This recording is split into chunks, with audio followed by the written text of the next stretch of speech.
welcoming you to his territory here, the 7 Heroes Monument, which happened to be the battlefield of the second Chimurenga as well. Panapa ndo pakatangira second Chimurenga, so 28 April 1966. This is where the second Chimurenga started on the 28th of April 1966. Pakauya vakomana 7 vanga vakatrainwa pa Intumbi Camp ku Tanzania. They came 7 guerrilla fighters who have been trained in Tanzania. Intumbi Camp. At Intumbi Camp. Vakomana vakayambuka varipo 21 vachibva neku Zambia vachibva vanosvika pa Guzuzu ku Alaska kobva splitter into 3 sections. When they started their mission in Zambia, they were 21 and they crossed into Zimbabwe as one group, but when they got to a place known as Guzuzu, that is in Alaska, it's some 15-16 kilometers away from Chinhoyi CBD, going to the west.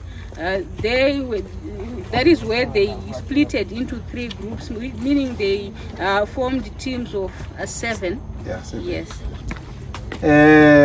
First group raifana kudambura tambo dzemagetsi dzinosvikira pachidzui dzinobva ku Kariba hydropower station. Okay, their main agenda was to sabotage the communication systems within Zimbabwe as a signal that we are about to start the war. So their first assignment was to sabotage the power system that comes from Kariba, and it powers the whole of Zimbabwe. And the main station is at Guzuzu near Alaska, the way he's referring to. The second group refinery oil company. The second group was supposed to go to Mutare, where they were supposed to go and as well sabotage the oil refinery system that is known as Feruka in Mutare there. Then third group, which consists of David Guzuzu, Christopher Chatambudza, Godwin Manyerenyere, Arthur Maramba, Godfrey Dube, Chubby Savanhu, and Simon Chingosha Nyandoro. Then the other group, the third group, which consisted of these members he has mentioned, is the one that was coming this side for what mission? To attack Chinhoyi because of its proximity to the capital city.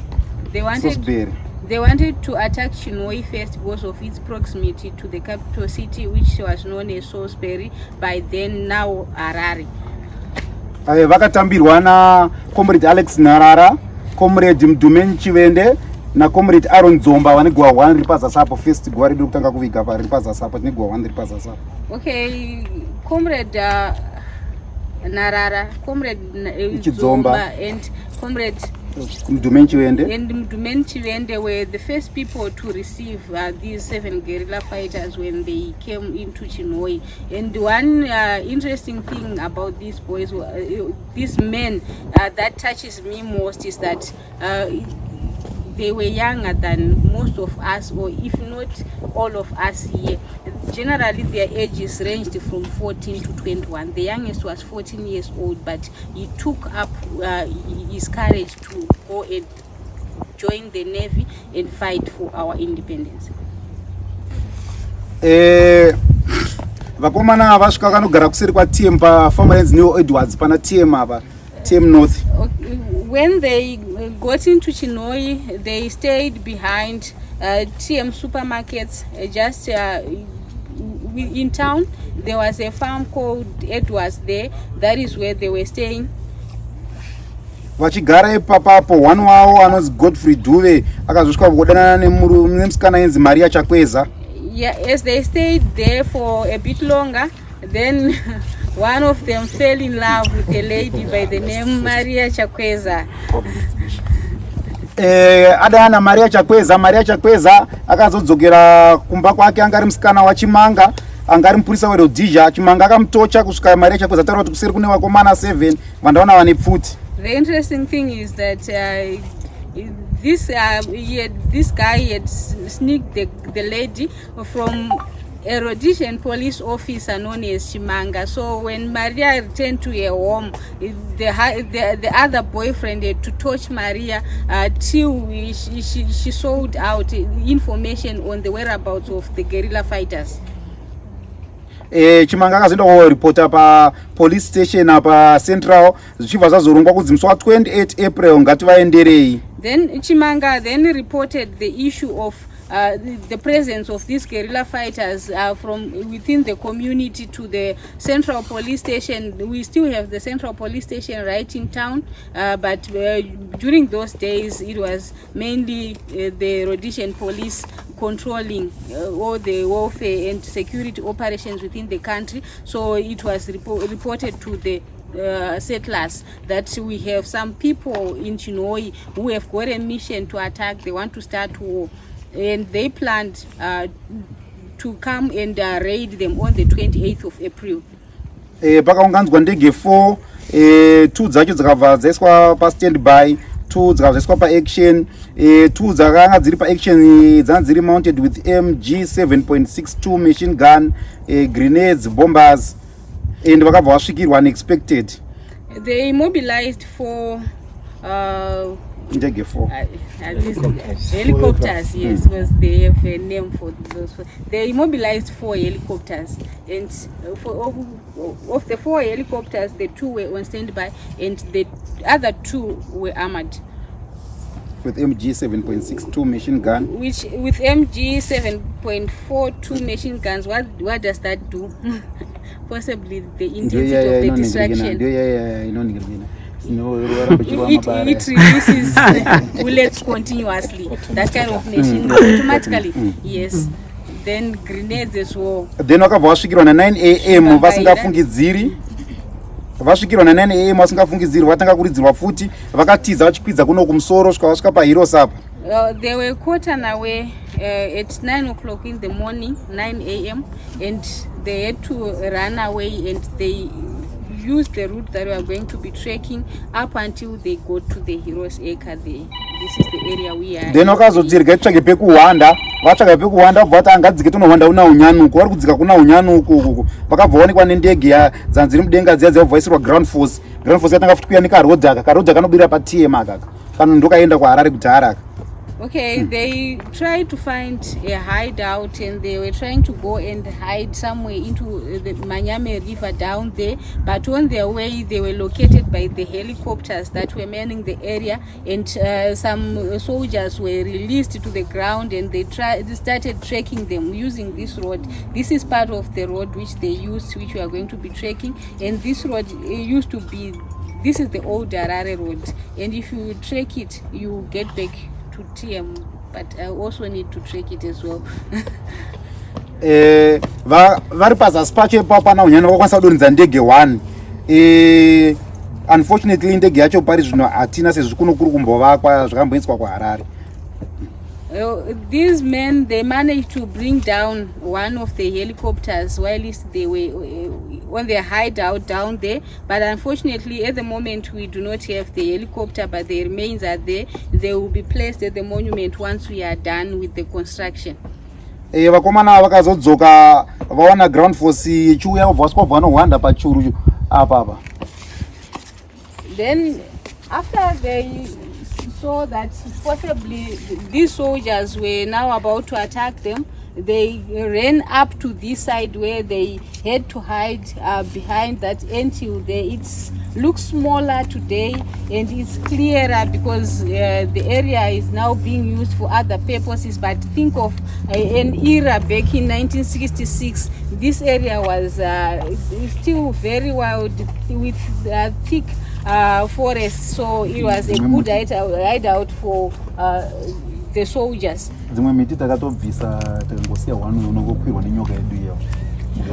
They have removed some of the trees, and they have one significant tree or tree of significance here, the bigger one amongst the trees we have here. And he's saying there is a snake that stays here. Believe it or not, we are Africans. They are the owners of the land who stay here, and we see them in the kind of a snake that stays around this area. It is too big to the extent that if you see it, you can you run. You definitely run, but so far it hasn't harmed anyone. It is just calm. This road is used by children who will be going to school, some of them as young as grade 1, grade 2. During in the first day, some would be afraid of the snake, but with the assurance from these men here, they just pass through. When they see it lying even closer to the road, they will just pass through. They go to school every day. Of course, we are unfortunate. We are not seeing it today. I haven't seen it myself, but I know the stories of that. Vawanda hapa ndoko wakazopfurirwa kusvika vese vafa, asi kwakasara one ane mainjuries achiri mupenyu. Okay, it is at that place now that all these men, 6 of these men were shot, and they were shot dead, except for one who sustained some serious injuries.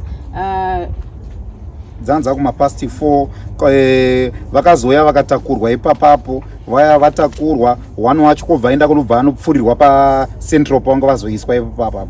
Okay, it was now at around 4:00 p.m. You can imagine fighting a well-armed navy from 9 a.m. up to 4 p.m. about 7 hours of serious fighting and hiding. They did not give up till 4 o'clock, and they actually took the bodies of the dead soldiers to the central police station, including that other remaining one who was still alive.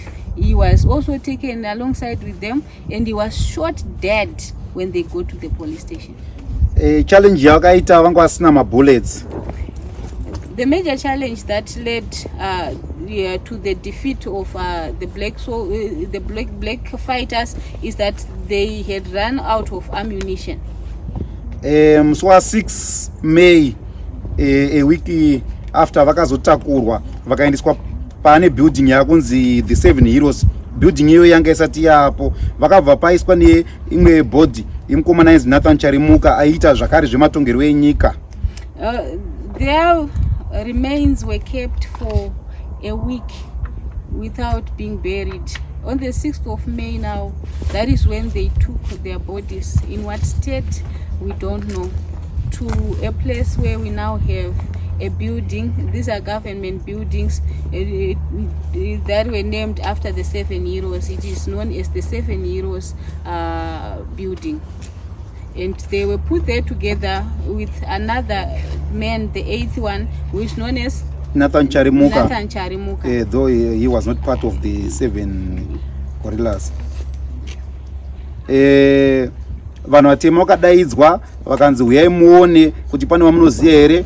Vanhu vatema vauya kuzoona kuti pane vanoziya here, vakati aiwa hapana vanoziva. Okay, a message was sent to the communities asking people to come and identify their relatives from these bodies, but unfortunately nobody could come up and say, I know this one, this is John, this is Peter, something is my brother or is my cousin. Do you know, can you guess why nobody could come up frankly and say, I know 1, 2, 3, they are my relatives? Because of fear, they could not come out and identify. Funga kwavo vaizviitire kuti vanovaparidza vanoti vanhu vatema uyemuone kuti pane vanhu vatira varapa. Then another question is saying, why do you think they had to parade the dead bodies and ask all blacks to come and see them lying dead, maybe in a decomposing state? Okay, after parading the bodies,